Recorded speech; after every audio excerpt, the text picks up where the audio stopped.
Yeah, thanks so much again, once again, to everyone for joining today's masterclass for Launch It Founder Finance Academy. I'll pass it on to Sarah for a quick intro and then move on to the session. Okay, yep. So thank you, Ed, for that. So as you know, this program is all about building your money confidence through workshops like this, mentoring, and our digital resource hub. So we'll have a Q&A and a short poll at the end, and this session is being recorded. So today's session is Pricing for Profit with Patrick, who's a founder of Negotiation Works, and he's one of our trusted business mentors.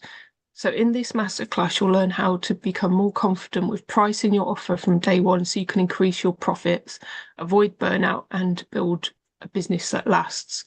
And I will just pass you over to Patrick now. Thank you, Sarah. So I'm going to share my screen now. Hopefully you can see that come up. All good? All right. Sound good? Um, so welcome to Pricing for Profit. As Sarah said, I'm probably going to run through about 45 minutes of content. There's a bit of Q&A time left at the end as well. But I would really encourage anybody to jump in as we sort of step through the presentation. There's a few kind of concepts and ideas that we'll step through today, and I think it's really important that you understand those before we jump on to the next session. My name is Patrick Cassidy. I have been a commercial director at Vodafone for the last 15 years. And what that entailed was running large transactions for the organization, supporting our large business clients. Running large P&Ls, putting together bids and proposals for customers. So I know this area very well. It was my life. It was everything that I did for a long time. And I've recently launched my own consultancy called Negotiation Works, where I support medium-sized businesses with large, complex commercial problems. Okay, all right. Let me move this along. There we go. So first, I'm going to run through an introduction in terms of why pricing matters, and yeah, why so many get it wrong. I think in terms of pricing, and also afraid to charge what they're worth. One of the foundations for pricing is obviously budgeting, so it's really important that you understand your costs before you can price effectively. So we're going to jump into that. I'm going to teach you how to calculate your break-even point. And then I'll run through a couple of different pricing strategies as well. So looking at things in terms of cost plus, value pricing, as well as bundling. And then at the end, I'll kind of wrap that all together. And I've got a few exercises for you to undertake yourself as well, that will ensure that the learning is embedded and that you understand it, so that when you walk away from this course, you've got something that you can take away as well. Okay, so yeah, why is pricing important? It's probably one of the most important levers that you have within your business. If you price too low, you're going to lose money. And if you price too high, you're not going to be able to sell anything. And pricing really is about the science of how you maximize volume and optimal value.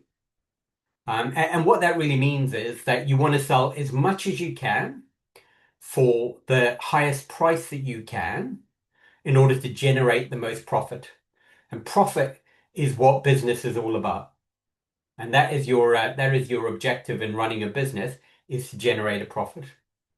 Um, so if we look at the profit equation, so your income, which is your revenue, the money that you generate from the sales of your product or your service, less all of your costs equals your profit.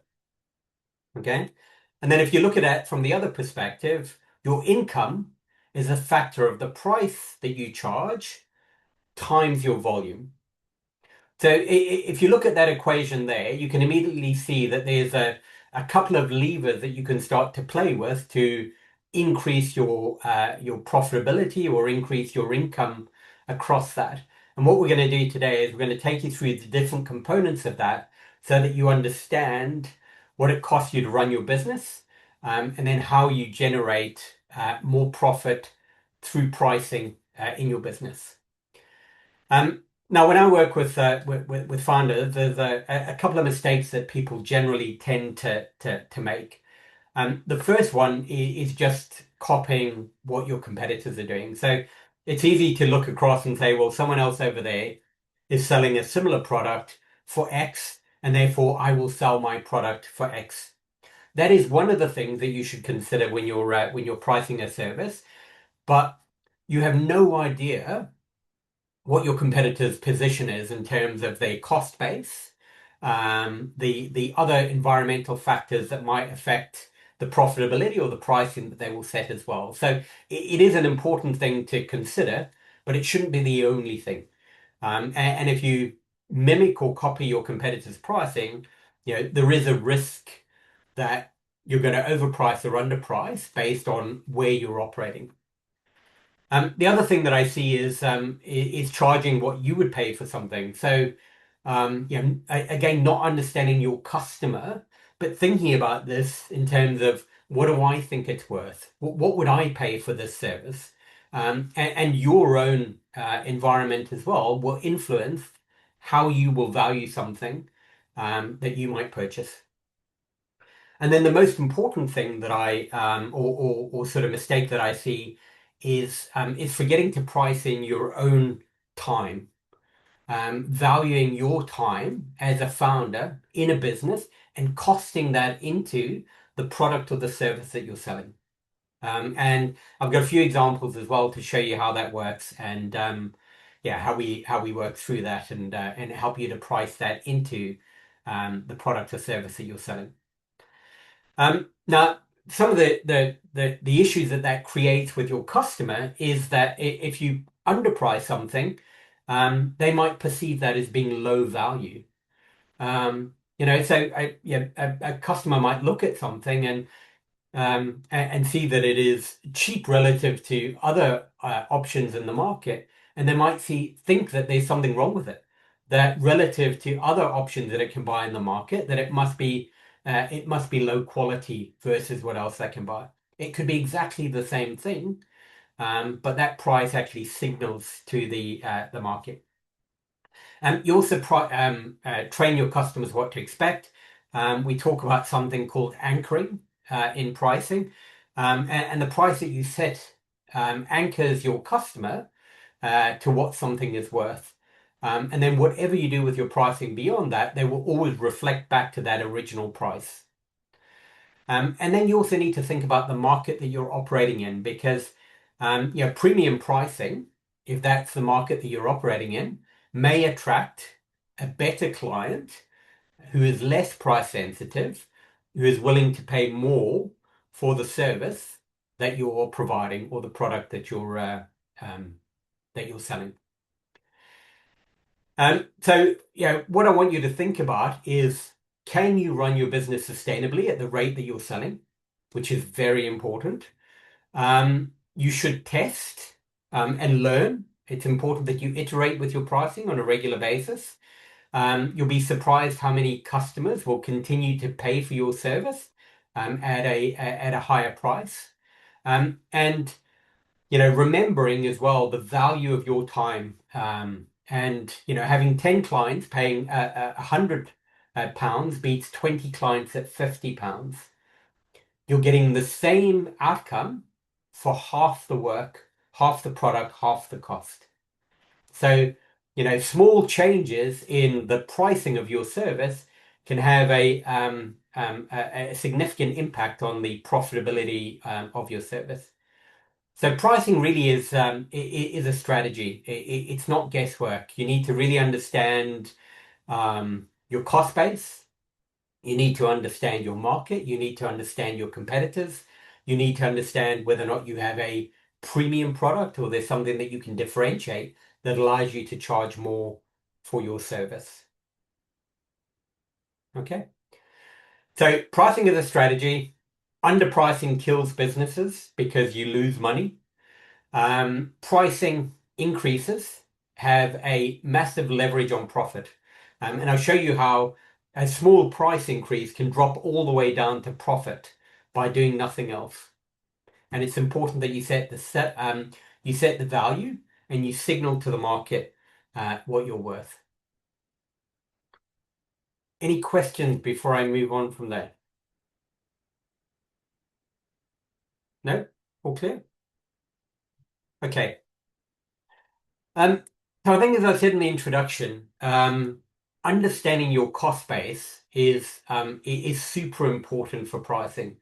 If you don't understand what it costs you to run your business or to create or generate a product, then it's impossible for you to price your service appropriately, and impossible for you to make a reasonable profit from that. So I'm actually going to be running a masterclass in a couple of weeks on budgeting and cash flow, where I'll go into this in a little bit more detail.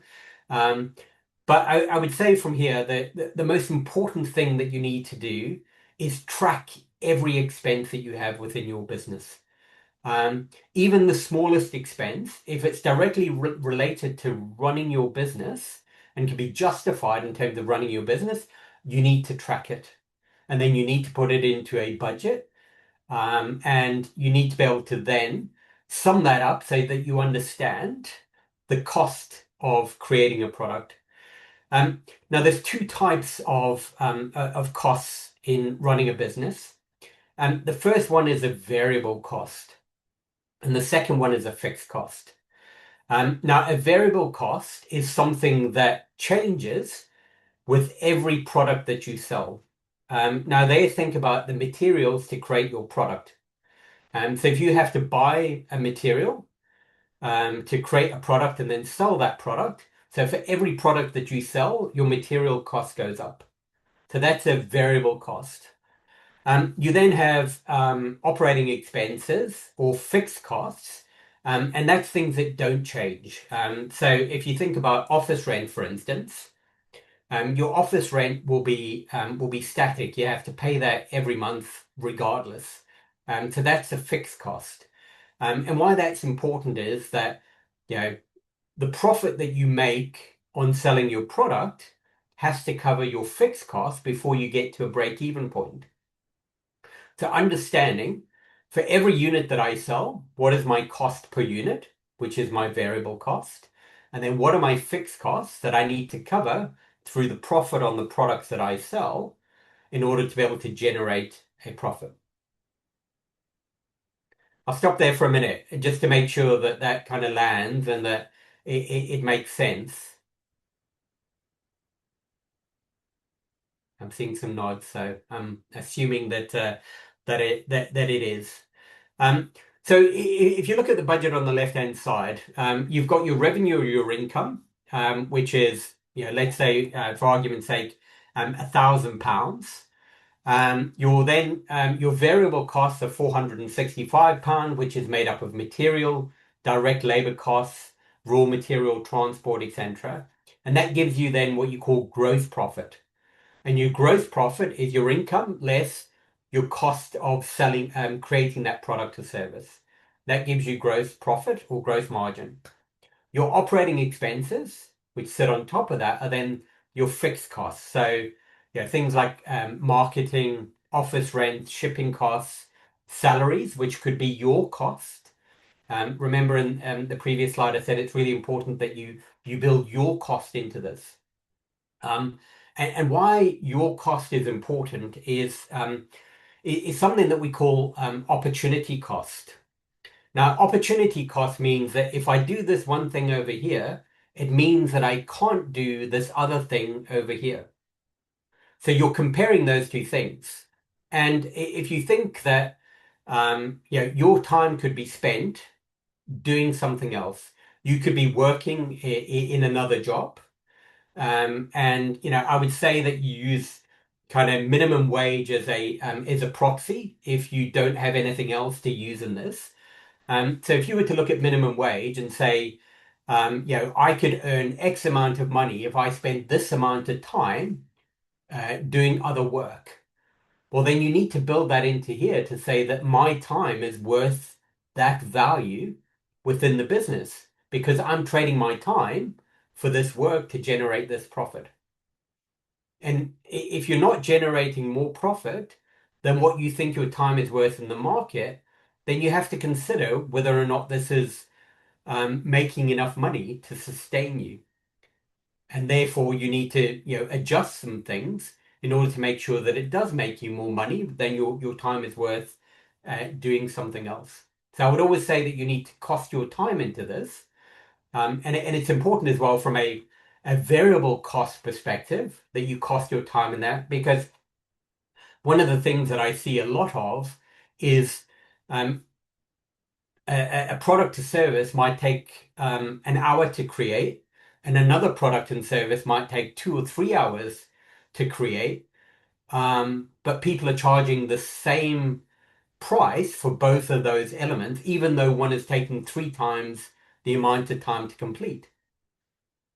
So you need to charge for your time in that. You need to value your time when it comes to pricing. Okay. If we look at the kind of top right-hand corner for a minute, I'll talk a little bit more about some of the levers that you can play with without adjusting anything else in your business. So, as I said, income less total costs equals net profit. And net profit's what's left after you've paid all of your bills, all of your costs, including your cost of running the business. So if you look at that there, if you wanted to increase your net profit, there's two things you can play with. You can either increase your income or you can lower your costs.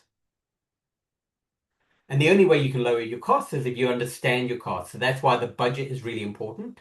So it's really important that you track all of your costs so that you understand that, because that's one of the levers that you can play with. So, if you're looking at this and you're saying, well, my material costs are going up, can I look at someone else as a new supplier in order to reduce my material costs? Can I look at different ways of transporting my material? Can I look at different ways of marketing my service to reduce my costs? And just by doing that, you increase your net profit. Now, if you look at income is a factor of price and volume. So you could sell more, which obviously increases your income. But remember, when you sell more, you're incurring more variable costs. So it's only the profit element that's left over from that. Whereas if you increase your price by doing nothing else, that amount falls straight into your profit. So if we look at this example again here, so if you look at £1,000 of revenue, let's say you're selling 10 items for £100, and it's generating £1,000 of revenue. If you were to increase the price of that product from £100 to £110, which is not a huge amount, and your customers may still be willing to pay for that. That might be part of the iteration of the pricing that you go through. By increasing your price to £110, all of a sudden your revenue goes to £1,100. You're not selling anymore, so there's no more volume, so you're not incurring any additional variable costs. Your fixed costs stay the same because they won't change, which means that £100 drops all the way right down to here. So your operating profit goes from 70 to 170, which is more than twice your profit just by increasing your price and doing nothing else. So you can see there, but by getting your pricing strategy absolutely right and changing nothing else, you can massively improve your profitability. All right. So the next thing I want to talk to you about is break even. Once you've got all of this together, you understand what it costs you to run your business. You understand your variable costs. You understand how much profit you're making on a per unit basis. You can then start to calculate your break-even point. Now, your break-even point is not your target. It's the minimum amount that you need to sell in order to get to zero. Because your break-even means that you've sold enough units to cover your fixed costs. Because you need to cover your fixed costs through the profit on the units that you sell. Okay? And the equation for that is you take your fixed costs, okay, which in this case would be 465. And then you take your price, which as we said was 100, less your variable cost, which would be 465, so £46.50 per unit. And then if you were to calculate that out, it would give you the number of units that you would need to sell. So I actually I've got a worked example with a little bit easier maths on the next page. So yeah, for the purposes of this example, so your fixed costs are £500. Your price per unit is £25. Your variable costs, so your materials is £10, which means you're making £15 profit per unit that you sell. So therefore, your fixed cost divided by the profit per unit, which is 15, equals 34. So if you were selling units at £25, you would need to sell 34 units before you got to zero. Because through those units that you're selling, you need to cover that fixed costs, which is your rent, your marketing, any salaries that you need to cover that are not involved in the sale of the goods. Okay? So again, it's a really important element of understanding your costs and where you need to get to when you're pricing a service. Now again, if Hannah, you got a question? Um, I make videos. So instead of units to sell, would you do that as like hours worked at like your base rate or like days worked? How do you sell your services? So generally I do it on a project rate. So I say to a client it's going to cost X amount to produce these videos, and that includes like the pre-production time, the filming time, the editing time. So yeah, I do it based on project rates normally. Okay. So, what you need to think about there is so your revenue, your income is the project rate. Your variable element is the number of hours that you spent. And then your fixed cost would be, you know, well, it depends on whether or not you rent the studio time or anything like that. Yeah, If I you know rent the what all the studio time, fixed that would costs be a are. Yeah. variable cost. But if you have that as a sort of fixed cost, a rental for a unit, maybe at one of the launch locations or something like that, that would be more of a fixed cost. So what you need to understand then is, what is your cost? How much are you charging for your time? Or what is the proxy for your time? Would you look at it as I mean, the best place to start, as I said, would be kind of, minimum wage as a proxy for your time. And then I would add on a value element to that in terms of the creativity and the work that you do, because, the creative work that you do is not a minimum wage job. So, I would add a premium to your time in terms of the cost of your time. And then I would just do the calculation as well from the basis of the project that you sell, which is a fixed cost, but your time is variable, which may be sort of 10 hours or so. So 10 hours times your the proxy for your time in terms of the cost, which then give you your sort of unit cost profitability. That's great. Thank Okay. Okay. So yeah, just getting to zero. means that you cover your costs. And then every unit that you sell beyond that is profit. So in this example here, once you've sold 35 units, then you're putting £15 in your pocket. But up until that point, you're not making any money. Okay. So pricing for profit and sales. So there's a couple of different things that you need to consider and influences when it comes to what you can actually charge for your service or your product. As I said in one of the earlier slides, don't just mimic what your competition is doing, but it's really important that you understand the competition. So do you have a unique service, or is there loads of other people selling what you're selling in the same environment, in the same market as you? Are there any differences in that in terms of the service, the quality, or the price? So, understanding what your competition are doing, how active they are in your market, is one of the influences on your selling price. If you have no competition in a particular market, that's when you see a monopoly. And monopolies are bad because monopolies mean that those individuals or those organizations can charge what they like for a service because they're the only um, service provider selling that particular product or service. On the top right hand corner, if you look at that commodity versus premium, so are you selling something that everybody has? It's ubiquitous in the market.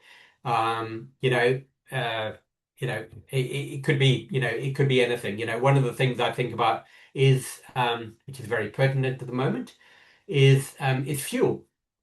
There's sort of very little difference between the cost of fuels between different places. The only place where they can charge a premium for fuel is motorway services because you haven't got much choice. You need to get off the motorway and you need to sort of drive however long to try and find a fuel station. So, they're selling a commodity, but they have a differentiator in that they have not the same level of competition in the environment that they're selling. But fuel is a commodity. And then if you look at, a premium, do you have something unique? Do you have something that no one else has that means that you can charge more for that? So that the perceived value to your customer is high, and therefore you can charge a premium for that. It's important you understand your costs, which we've talked about a lot in the previous slides. But your costs will be a massive influence in the price that you charge for your service. Whether that be on a cost plus or a value basis. It's also important to understand whether or not your costs vary over time. Do you have a volatile costs in terms of your suppliers are putting the prices up all the time, or it's relative to market pricing, which means it can go up as well as down over time. So understanding your costs and how that influences your price. And then to a lesser extent, I would say, is understanding your customer's budget. When you're selling a product or service, I think it's more important that you understand which segment of the market you're selling into. So are you selling into a premium segment? Are you selling into the middle of the market, or are you selling into the low end of the market? And it's important that, understanding your market and where you're selling into, that you price appropriately for the market, so the consumers of your service. So really price is influenced by all of these things. And it's important that you understand each of them. As I said in the previous slide, setting prices is a strategic decision for your business, and understanding how each of these different elements influence the price is super important to make sure that you get the price right, that you're generating profit, and that you're able to sell your product and service into your target market. Okay, this is my favorite. Um, we've all seen this. It's exactly the same product, but that product is sold at different prices across different environments.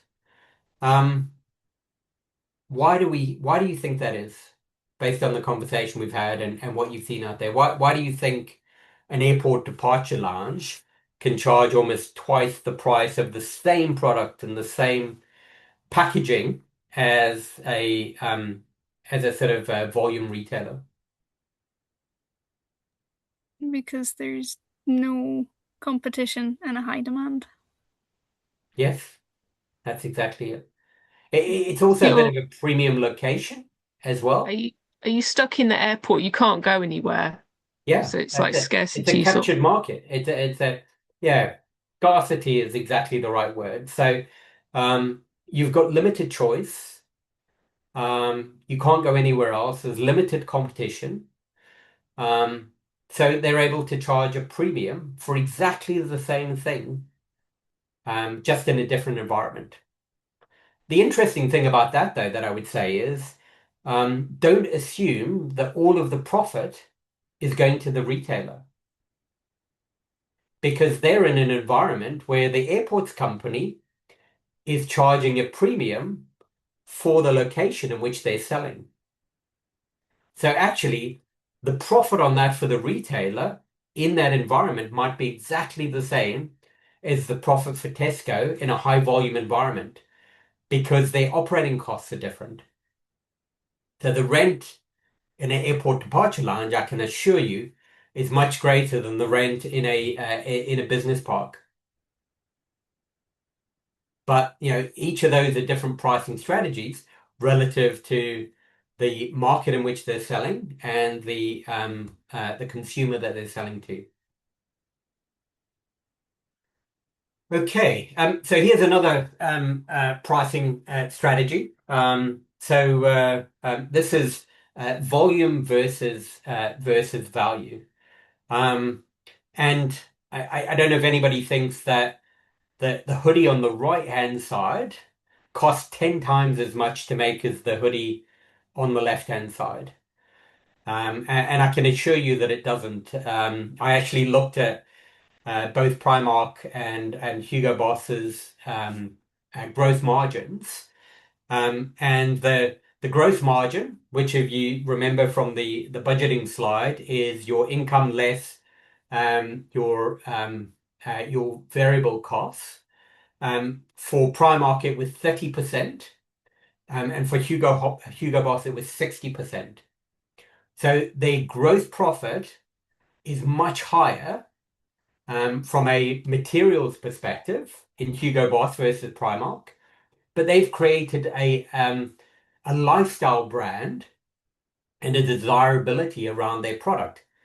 So they're aiming for a premium segment of the market versus Primark, who's aiming for a different segment of the market, and they're pushing more volume than the others. So, you know, understanding your market, understanding where you position yourself in the market, understanding the consumer, and then investing in that as well. So, they both have very different ways of marketing their products and services, and they both target very different consumers. And their retail outlets, they're in very different locations as well. The interesting thing is, though, as well, when I looked at the operating profit, which is when you add in the fixed costs, which is all of the marketing, premises rent, and everything else, they were both about 10%. So interestingly, Primark makes less profit on at a gross level on the production of the unit, but at a operating profit level, they're making 10% and Hugo Boss is making 10%, because Hugo Boss is having to invest a huge amount of money into marketing and lifestyle brand and the locations in which they rent their premises for selling their goods. So just an interesting, sort of comparison in terms of where you actually present yourself and how you price into the marketplace.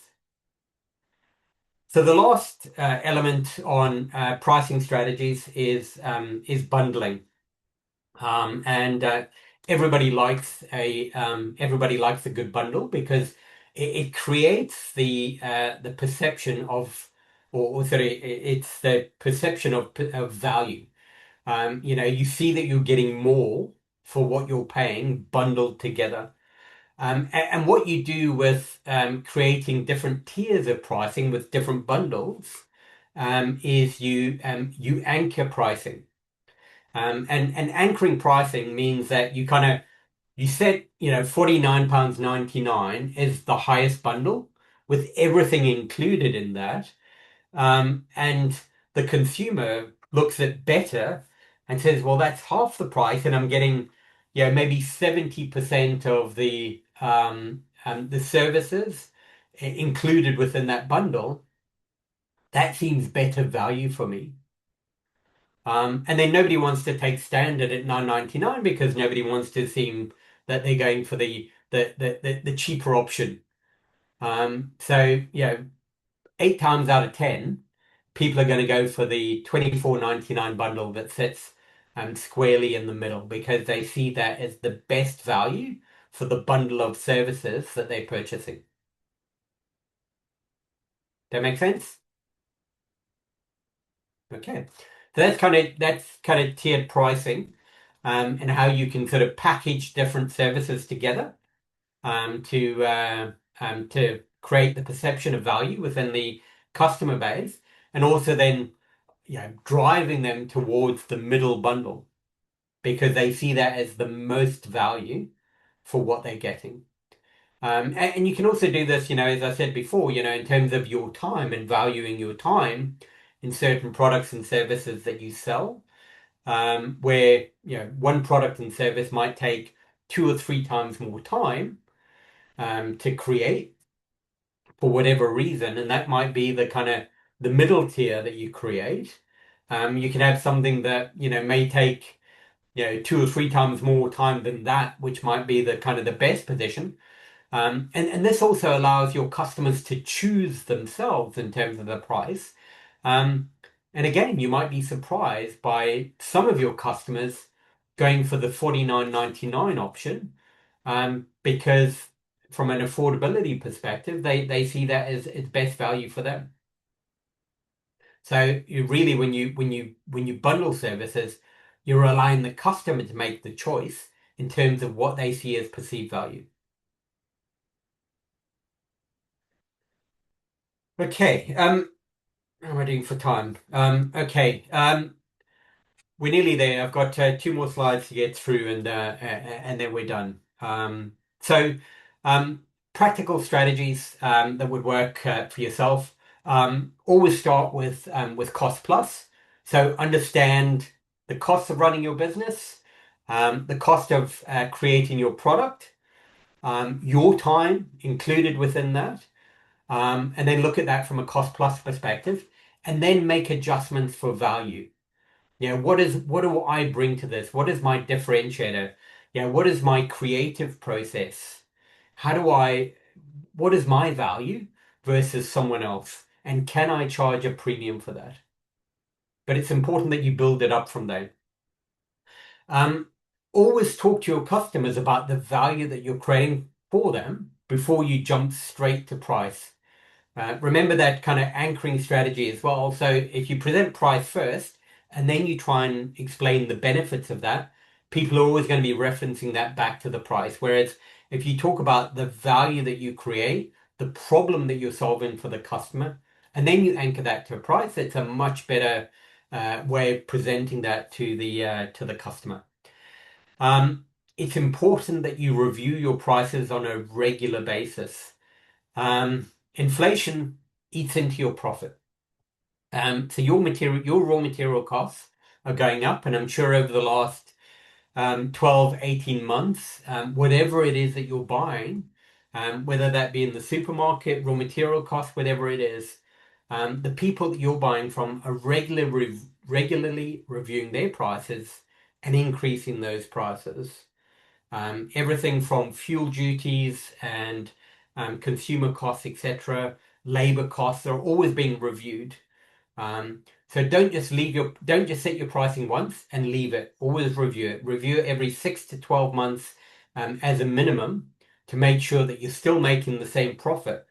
And it's easier to review prices and adjust it regularly every 6 to 12 months than, letting it run for 2 years and then realizing actually you're not making as much money as you thought you were and having to massively increase your prices, because that would be a big shock for your customer. And then your customer is going to go, wow.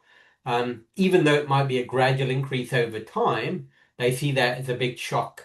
And it might sort of divert some of them away.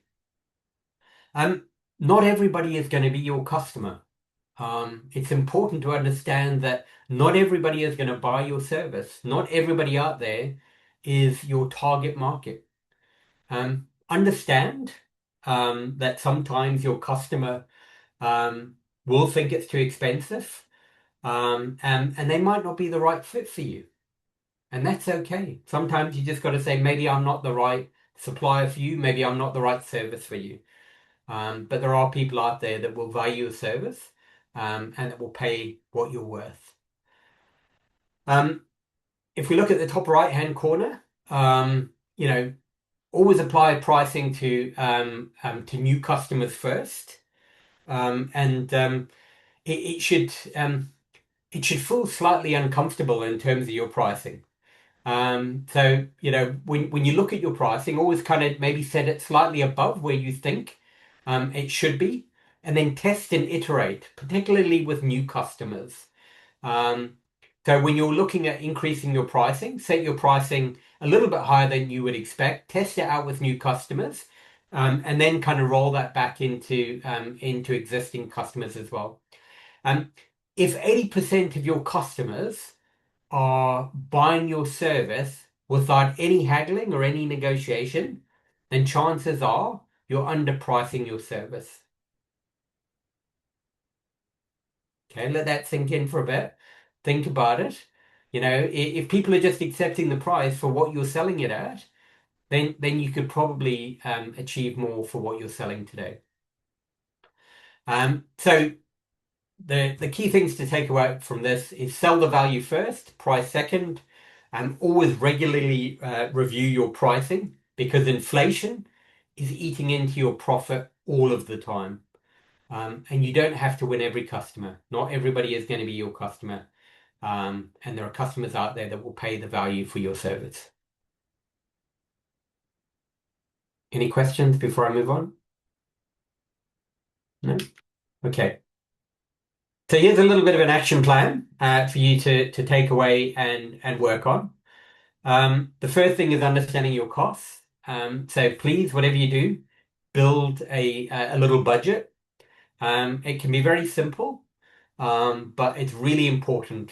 If you take anything away from this, it's understand your costs and calculate every cost. Every small little cost that is associated with your business should be captured and should be put into your budget.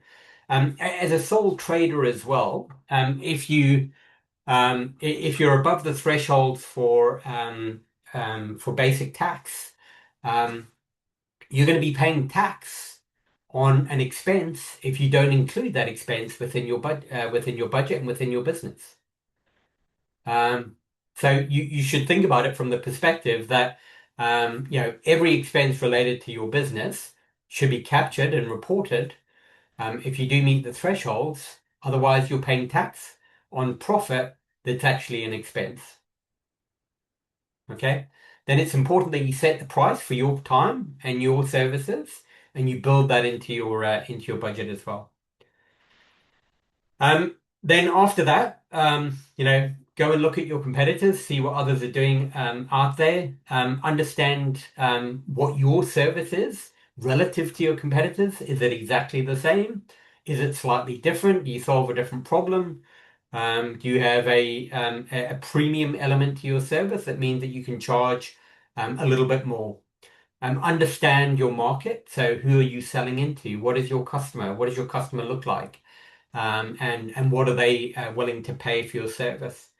And look at different pricing tiers then. So the action from that is to, if good, better, best is an appropriate bundling model for your services, or the value option, look at your cost plus and then adjust for the differentiation and the premium that you can charge for your service. And then beyond that, test and refine. It's really important that you iterate. Pricing is not something you do once and you forget about it, and then you leave it. It's really important that you test and iterate. You might try pricing um, the same service with different customers at different tiers to see what the response rate is like. At what response rate do I get 80% acceptance? At what response rate am I getting 50% acceptance or lower? And then you can immediately sort of start to adjust and understand what is the right pricing for my service. And you might be surprised, it might be above what you're charging today. So unless you test it and you iterate and you try it out with customers and you track what you're actually selling at and what you're doing, you won't know. Um, and it's important to put a reminder in your diary, every quarter, every 6 months, what it might be to back and look at your budget, understand how your costs have moved, understand what you're selling at and what your customers are buying at, and then making small adjustments and tweaks over time. And that will make sure that you're retaining value and you're retaining profit within your business. And unlike Launch It, you're not a charity. You're in this to make profit. You're in this to make a living for yourself.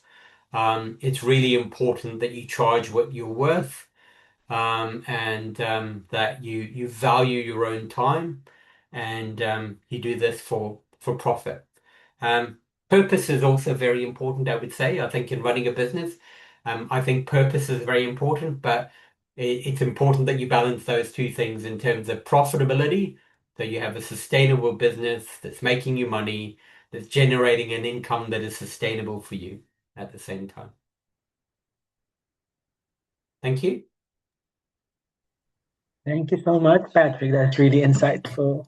So for now, I think we can open the session for some questions. So if anyone has questions to ask, feel free to drop in the chat or just feel free to speak.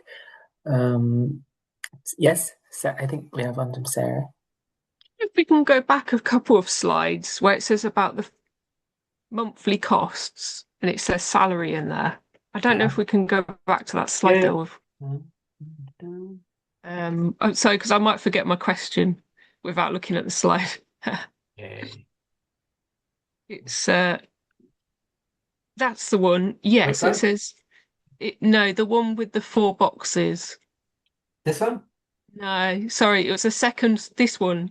Oh, this one? Okay. That one. No, it was the second slide from the end. This one. Yeah, this one. So step 1, it says list all your fixed monthly costs. And it says about salary in there, sort of paying for your own time. I know if you pay yourself a salary as a limited company, you can do that, can't you? But how does that work as a sole trader? Because I've never thought about paying myself as an expense. I've never done that as a sole trader.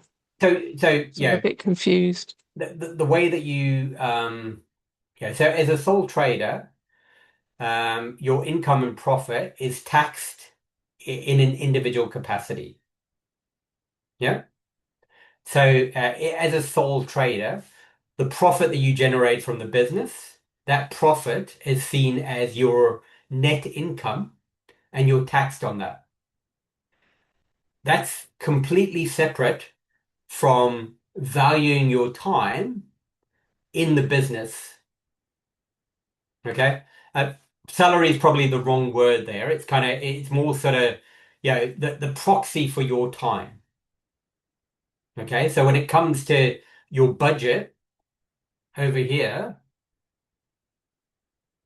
when you put your time into your budget, it's important that you value your time.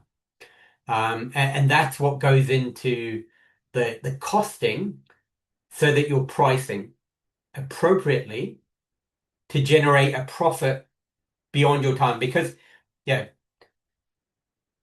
you could go out and get a job um, anywhere, and that job would pay you a salary. And what you need to think about is my business better than going and getting another job? Because that's what it should be. So if you think about it from the perspective of I could go out and earn an hourly rate in a whatever sort of outlet it might be, then that is your opportunity cost. So your alternative option for earning an income. And you would have to say, if I'm doing this, is it generating more profit than if I was to go and get a job? Which is essentially what running your business might be. Now, you might adjust that because you might say, well, actually running my own business gives me a certain degree of flexibility, for instance. I'm able to work at my own times and evenings and weekends, whenever it might be. So actually, if I was to go and work somewhere else, I might be able to get X rate, but I value that flexibility. Therefore, I would lower the hourly rate in order to create a lower threshold here that I would need to profit from in order for that job to be better than this in running my own business. So it's not salary per se, it's just about making sure you value your time. Okay, yeah, that makes more sense. And do you think women sometimes undercharge? I have heard that in like it could be a thing. Yeah. I mean, I think generally, um, women tend to undervalue their time relative to males doing the same. And that's that, yeah, there is research and data that backs that up. But I mean, running your own business, particularly as a sole trader, and looking at this on your own, you tend to underprice always. You tend to undervalue your time. You tend to undervalue what people would pay for your service.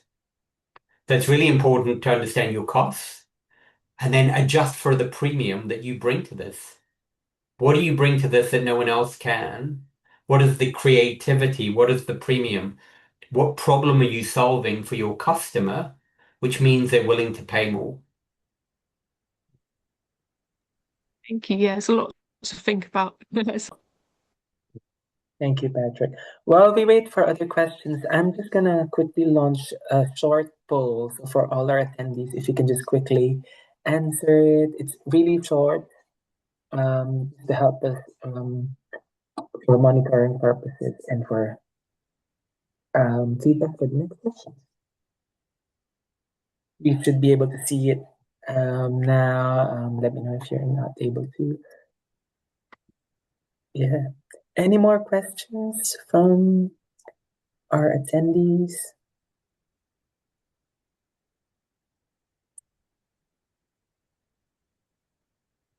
How do you work out the amount of time you need to put into the cost of things? You need to just track it, really. So, how much time are you spending to create a product? How much time are you spending within the business? Because Um, time that I spend within the business is about 8 hours a day, but time mhm. that I actually spend working on products is less than 5 minutes a day. Okay.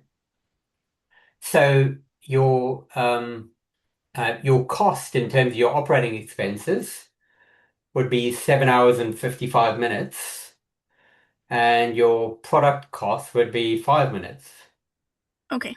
Um, so yeah, your um your time spent And when you look at direct labor and salaries in this, I'll change this for the next session, so it's not salaries.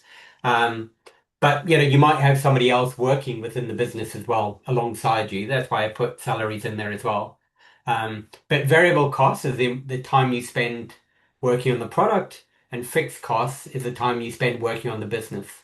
Okay. And that could be, customer outreach, marketing, product development even. Yep. That makes That's more the time sense. you spend working on the business. And you need to work out, how much time do you spend on each of those different activities, and then apportion a cost based on the value of your time. That makes more sense than me trying to work out exactly how many minutes I spend on each product. Yeah, yeah. What is it you're selling, Amy? I make disability aids. So I take waste plastic, melt it down, and produce disability aids. But the amount of human input in that is not very much. I just hit start on the machine and it does it. Okay, okay. Okay. So, from that perspective, again, then, there's the raw material costs. The If raw there is any. materials are free. Wow. Okay, great. So you have a high margin Yeah, product that you're selling then. yeah, about 98% profit per item, which is quite nice. Happy days. Yeah. So your costs then sit within operating expenses. So any equipment that you need to buy, that you need to pay for, office rents or anything like that, marketing costs, any sort of software licenses, things like that. Yeah, that's where your costs sit. But it's important you understand those as well to understand, your gross profit might be 98%, but then what is your operating profit? It's about 73 at the moment. Okay, good. Sounds like a good business. Good for you. Thanks. Do we have any other questions?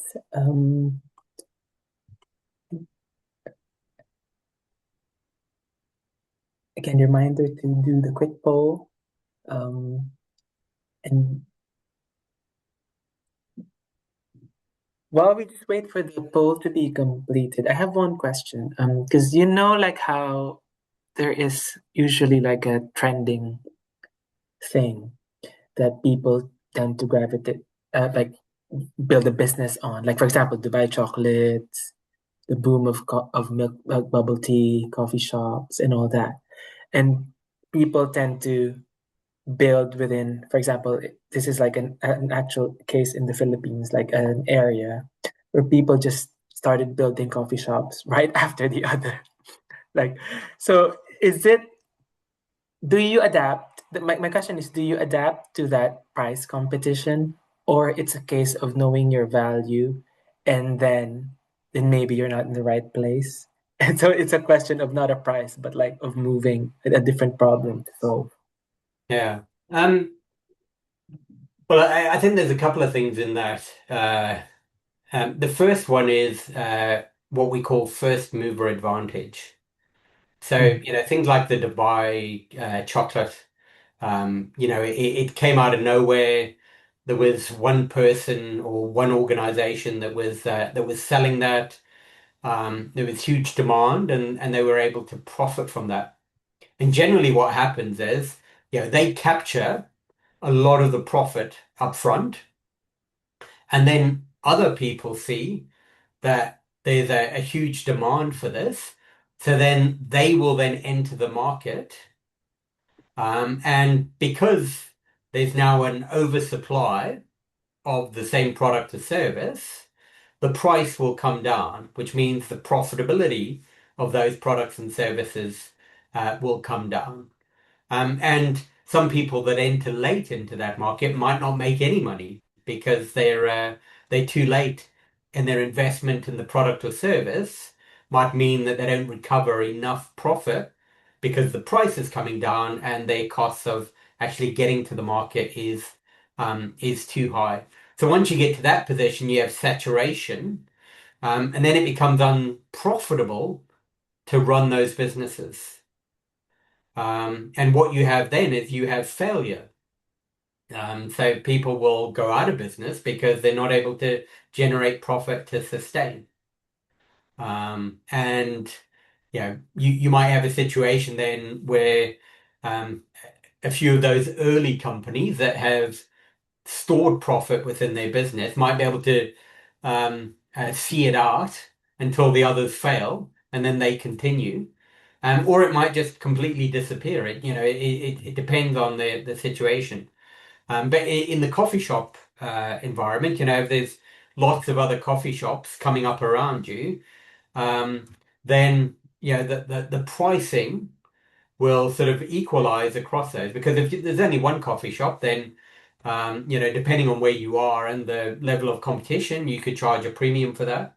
But as other competition comes in, then you have to adjust your pricing in order to ensure that you're still attracting a level of clientele, unless, of course, you've got something that differentiates you. That means you can continue to charge your price because maybe your customers are completely loyal. Maybe you've got a unique coffee blend or whatever it might be that people love. The important thing is to differentiate against the competition. Otherwise, you're just going to be chasing the competition and chasing pricing.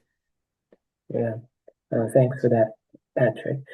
And on that note, thank you so much again for this session. And we look forward to seeing you on the April masterclasses, and see you again next time.